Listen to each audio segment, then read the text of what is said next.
18 months of war. 18 months of surviving for one reason, coming home. But when Logan Pierce finally steps onto his front porch, nothing is the same. His wife, gone. His son, missing. And the man standing in his house, a stranger claiming ownership. Everything he fought for has been stolen. But Logan didn't survive war just to lose this battle. Now he has two choices: walk away or take back what's his, by any means necessary. Logan Pierce stood at the curb, staring at the house that had once been his refuge. The dim glow of the porch light flickered, casting shadows that twisted across the front door. The weight of his duffel bag was insignificant compared to the crushing weight in his chest. 18 months had passed. Months of exhaustion, violence, and survival. Through it all, the thought of coming home had kept him moving. But now something was wrong. The air felt thick, unfamiliar, as if the house itself had rejected him in his absence. Steeling himself, Logan took a deep breath, flinching as a sharp pain shot through his ribs. The injury, a parting gift from his last deployment, was healing slower than expected. But this wasn't about the pain. This was home, or at least it was supposed to be. With a measured step, he approached the door and reached for the handle, but something stopped him. A scent lingered in the air, cologne. Not his. It was bold, intrusive, a scent that didn't belong in his house. His grip tightened on the strap of his bag, and his jaw clenched. Pushing the door open, Logan stepped inside, greeted by a silence that felt wrong. The furniture was different. The framed photographs that had once lined the walls were gone, leaving behind empty spaces where his life had once been displayed. His stomach tightened as realization set in. Heavy footsteps echoed down the hallway. A man emerged, shirtless, confident, and too comfortable in a place that wasn't his. He stopped a few feet away, arms crossing over his chest, a smirk curling his lips. Logan didn't need an introduction. The arrogance said everything. "You lost, man?" the stranger asked. Logan's fingers twitched, his heartbeat a steady drum in his ears. His voice came out quieter than expected, but no less firm. "Who are you?" The man chuckled, shaking his head. "Name's Shane, and I own this place now." Before Logan could react, another set of footsteps sounded behind Shane. Rachel appeared from the hallway, her silk robe tied loosely around her waist. Their eyes met. For a moment, something flickered in her expression. Guilt, hesitation. But it was gone in an instant, replaced by cold indifference. "Oh," she said flatly, arms folding across her chest. "You're home early." Logan felt something inside him fracture. "You need to leave," Rachel continued. "You don't live here anymore." The words barely registered. Everything blurred, the unfamiliar scent, the missing photographs, the man standing too comfortably in the home he had bled for. His mind latched onto one thought. "Where's Tyler?" he asked, his voice strained. Rachel's expression faltered for just a second before she masked it with detachment. "He's gone," she said. "Got into trouble and left town months ago. I don't know where he is." The world tilted. Logan had braced himself for many things, but not this. Not his son being lost to the unknown. His gaze flicked back to Shane, then to Rachel. Their betrayal was a wound deeper than any he had suffered on the battlefield. He had fought, endured, and survived for them.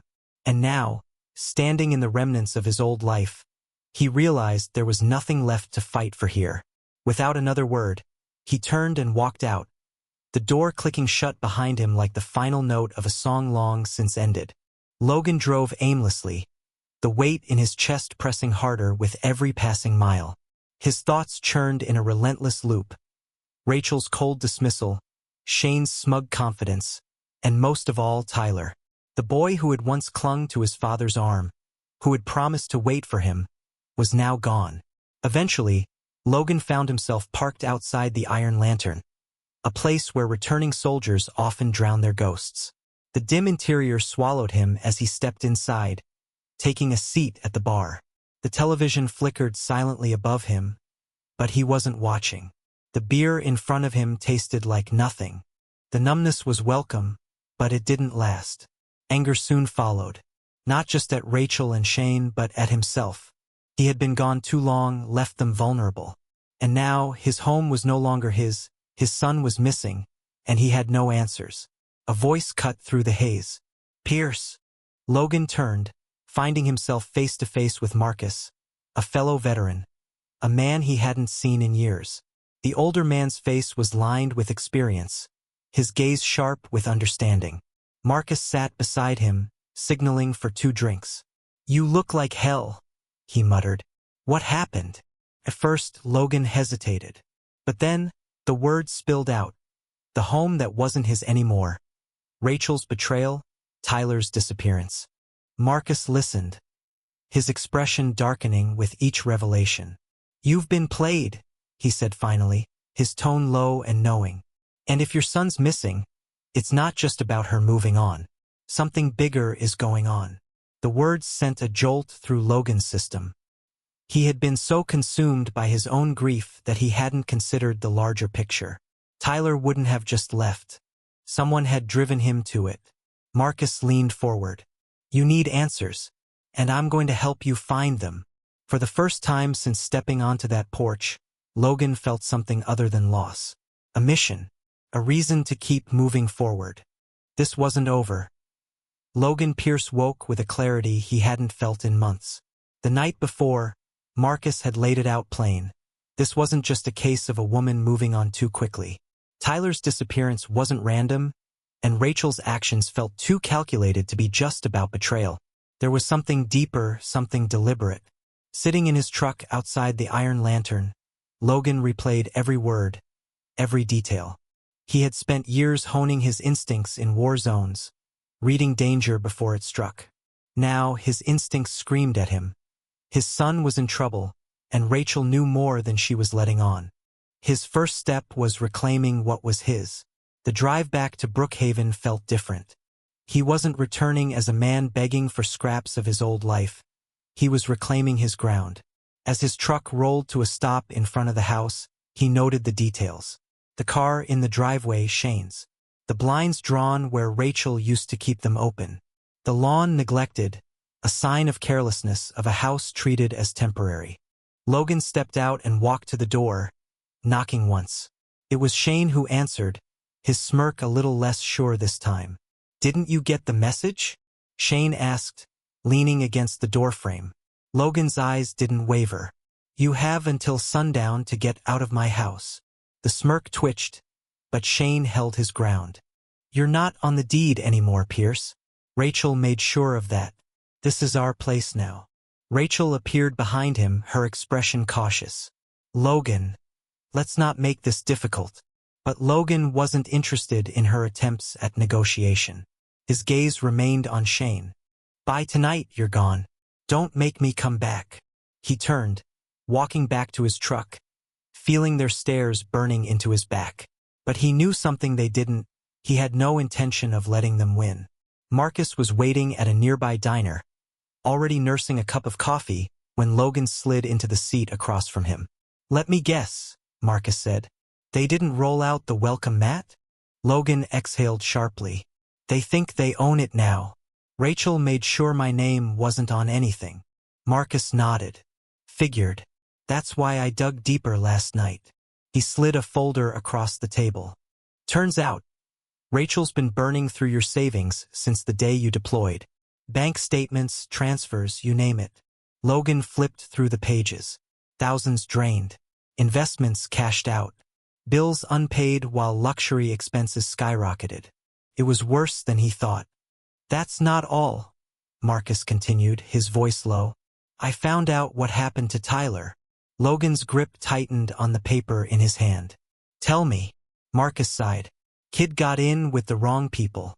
The Crimson Vultures. Nasty crew. They prey on kids who don't have anywhere to go. Get them running errands, making deliveries. By the time they realize what's happening, they're in too deep to walk away." The words hit like a punch to the gut. Logan had seen this before in war zones, young recruits pulled in under the guise of protection. Tyler had been left with nothing, and the gang had swooped in. "He's still alive?" Logan asked. Marcus nodded. "Far as I can tell. But they don't let go easy. Logan closed the folder, his mind already racing. "First, I take my house back," he said. "Then I get my son." Marcus smirked. "Now you're talking." Evening came fast. The sky streaked with red and gold. Logan stood outside the house, watching the last sliver of sunlight disappear behind the trees. He had given them their warning. Now it was time to see if they were smart enough to take it. When he knocked this time, it wasn't Shane who answered. It was Rachel. She looked tired, her confidence shaken. "Logan, don't do this," she said softly. "Let's talk." "There's nothing to talk about." His voice was steady, cold. "You drained my accounts, let my son fall through the cracks, and moved a stranger into my house. You had your chance to walk away." A noise behind her signaled Shane's arrival. "You think you can just intimidate your way back in?" he scoffed. Logan didn't flinch. "I'm not negotiating. I'm stating facts. By the time I come back, you'll be gone. Or we'll have a problem." Shane tensed, but Rachel placed a hand on his arm. Something in her eyes told Logan she finally understood. This wasn't just a threat, it was a promise. He turned and walked away, leaving them to their decision. Tomorrow, the real fight would begin. Logan Pierce had spent years anticipating ambushes, dismantling threats before they could escalate. But nothing compared to the weight pressing on his chest as he stood outside a rundown warehouse on the outskirts of Brookhaven. This was where the Crimson Vultures operated, where his son had been dragged into a world he never should have known. The building loomed ahead, its rusted frame a testament to decay and forgotten lives. Marcus stood beside him, silent but ready. The plan was simple: get in, extract Tyler, and send a clear message to those who thought they could take him. The risks didn't matter. Logan tightened his grip, forcing his breath to steady. The image of his son, lost and trapped, burned in his mind. There was no room for hesitation. Marcus had laid it out hours earlier, each revelation making Logan's anger simmer just beneath the surface. Tyler hadn't simply run away. He had been lured, manipulated, and trapped. With Rachel neglecting everything outside of her new life, Tyler had turned to the first place that made him feel like he belonged. The gang had given him a false sense of security, drawing him deeper until leaving wasn't an option. Marcus had managed to track down someone who had barely escaped them. A former recruit, battered and haunted, had told them everything. Dante, one of the enforcers, controlled the new members, deciding whether they stayed or disappeared. If Tyler was still involved, Dante would have answers. The warehouse wasn't just a meeting point, it was a cage. Slipping inside was effortless, the years of training making every movement instinctual. The smell of stale sweat and cigarette smoke clung to the air, mixing with the lingering stench of something worse, fear. The corridors were dim, the only illumination coming from flickering bulbs and the occasional sliver of light from half-open doors. The sound of voices carried through the space, laughter mixed with quiet threats. Then, one voice stood out, familiar, edged with something Logan hadn't heard in years. Tyler. Every muscle in Logan's body went taut as he strained to hear. The boy was pleading, his words careful, controlled, but filled with tension. Dante's response came slower, deliberate, coated in the arrogance of a man who thought he held all the power. A demand was made, a choice presented. Silence stretched for a second too long. Logan moved before thought could stop him. His presence shattered the moment, boots striking the concrete with purpose. The men in the room turned, some frozen in shock, others reaching for weapons they wouldn't have time to use. Tyler stood in the center, too still, his gaze locked on his father. Dante barely had time to react before Logan was on him. A single, precise strike sent the enforcer crashing into the table, the impact shaking the room. The others hesitated, uncertainty flickering across their faces as Marcus stepped in behind Logan, silent and watchful. No words were needed. The gang understood. Tyler remained where he was, confusion flickering in his eyes, uncertainty keeping him in place. Logan moved toward him, placing a firm hand on his shoulder. The silent weight of the gesture spoke more than any command could. The room remained frozen as Logan turned to leave, his son beside him. The warning was unspoken, but clear this was over. They walked out into the night, the air thick with something unspoken between them. Tyler's steps were hesitant, but each one carried him further from the life that had nearly swallowed him whole. The fight wasn't over, but Logan had taken back what mattered most.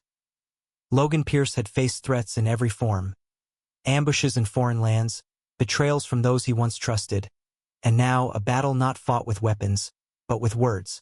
The courtroom, unlike a battlefield, held a different kind of danger.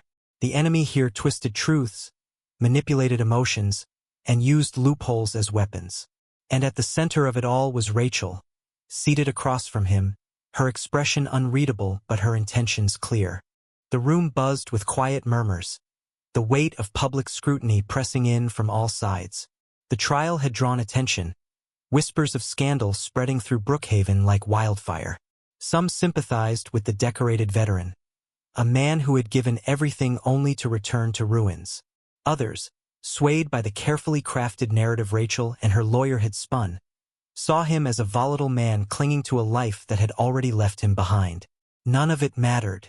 What mattered was Tyler, seated beside him, tense, wary, but present. The boy had been through enough. Logan refused to let him endure more.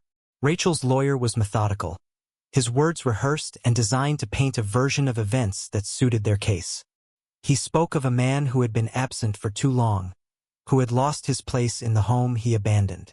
He wove a story of a struggling woman who had done what she needed to survive, who had found stability in Shane, a man who had stepped in when Logan had not. The words were carefully chosen, each one meant to erode Logan's credibility, to reduce him to nothing more than a soldier broken by his own choices. Then came the accusations, the claims of instability, the implications of violence, whispers of a man who had returned from war carrying more than just physical wounds. Logan listened, his face impassive, his hands steady. He had faced interrogation before. He would not give them the satisfaction of a reaction. When the time came for his defense, Sarah, his lawyer, spoke with the precision of a strategist. Documents were presented, transactions and records proving Rachel's financial mismanagement. The withdrawals, the reckless spending, the debts piled upon debts while Logan had been deployed. Evidence of neglect, statements from those who had seen Tyler left to fend for himself, all meticulously laid out. And then the breaking point. A witness stepped forward, one of Tyler's teachers, a woman who had known him since childhood. Her voice, steady and clear, recounted the changes she had seen in the boy, the absence of guidance, the slow decline. She spoke not of a violent man, but of a father who had returned to find his world dismantled. Then Tyler himself. His voice, though hesitant at first, carried the weight of truth. He spoke of the nights spent alone, the moments of fear, the feeling of being cast aside. He spoke of the gang, of how they had found him when no one else had looked. Rachel's carefully constructed defense cracked, then collapsed. The facade she had built around herself could not withstand the truth spoken plainly. And then the final blow, a quiet revelation, whispered in the judge's chambers before the day's proceedings. A teacher had been approached late at night, an envelope pressed into her hands. A bribe, an act of desperation. And that desperation had been Rachel's undoing. The judge's verdict came swift and decisive. Full custody granted to Logan. The house, reclaimed. The financial claims against him, dismissed. Rachel, once so composed, sat hollowed out, the weight of consequences finally pressing down on her. Logan did not linger to watch her fall. He had won the battle, but there was still a war to finish. The gavel struck the wooden podium, the sound final, absolute. Logan Pierce remained still, absorbing the weight of the verdict. The battle for his son, for his home, for the life that had been stripped from him was over. He had won. The courtroom hummed with murmurs as people shuffled from their seats. Some whispered in quiet support, others stole glances at Rachel, now a shadow of the woman who had once stood so defiantly against him. Whatever illusions she had clung to had shattered the moment the judge had ruled against her. Tyler sat beside him, his shoulders tense, his hands gripping the edge of his chair. Even with the decision in their favor, the boy carried the weight of everything they had endured. Logan placed a steady hand on his son's shoulder. The fight was over, but the healing had only just begun. Outside the courthouse, the sky stretched wide, free of the heavy gray clouds that had loomed earlier that morning. Logan took a breath, one that no longer carried the suffocating weight of uncertainty. He had stepped onto this battlefield expecting resistance, prepared for a prolonged war. But now, for the first time in months, he could see the path ahead, one not paved in conflict, but in quiet resilience. Tyler glanced at him, uncertainty flickering in his expression. The question wasn't spoken aloud, but Logan heard it anyway. What happens now? They drove in silence, the weight of the past months settling between them. The house, their house, came into view, its presence no longer tainted by betrayal. This place had been his before it had been taken from him, and now it was theirs again. They stepped inside, the familiar scent of wood and dust greeting them. The remnants of the past were still there, traces of a life that had been twisted by deception, but Logan had no intention of leaving it that way. Room by room, they erased the ghosts.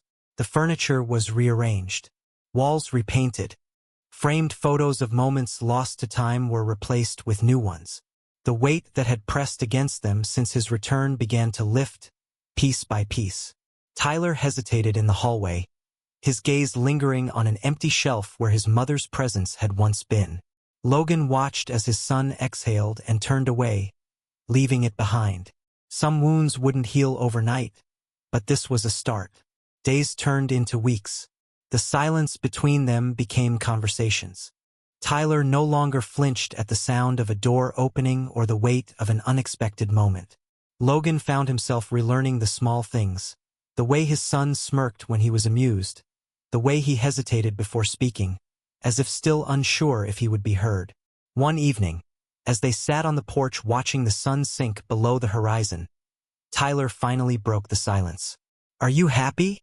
The question caught Logan off guard.